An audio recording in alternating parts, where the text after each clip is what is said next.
How to see the train running status for different dates or days using the Where is my train application.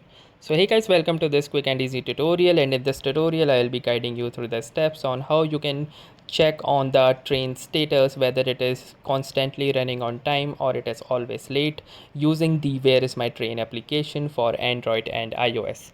So in order to check the train status for other days, the first thing that you will need to do is download the Where is my train application from the Google Play Store. And once the Where is my train application has been successfully downloaded in your mobile device, so you can simply click onto this application icon and launch the application. So the steps are almost similar for the Android and iOS devices, but there could be some UI differences depending upon the both.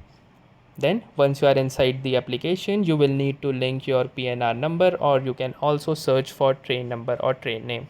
So if you have linked your PNR number, simply click onto this PNR button, and from here click onto this location icon, which is the third icon at the right hand side of this PNR screen. So once you will do this, you can see this particular interface, and currently this date says tomorrow. So it is showing the tomorrow status, which is not accurate, which has not been updated.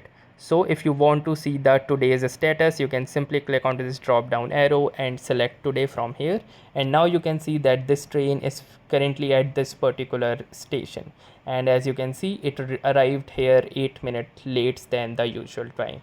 If you want to dig into more past, what you can do is simply click onto this drop down arrow again, and from here you can simply choose yesterday. So it will show you the yesterday status, and you can find out at which station it arrived on time and on which stations it got delayed. And apart from that, you can also do for day before yesterday as well, and if you also want a particular custom date, you can choose it from the calendar as well. So you can select that date and it will show you the status of this train on that particular date. So that's how easily you can check the running status of a train on different dates using the Where is my train application. So that was all for this tutorial. Thanks for watching and have a nice day.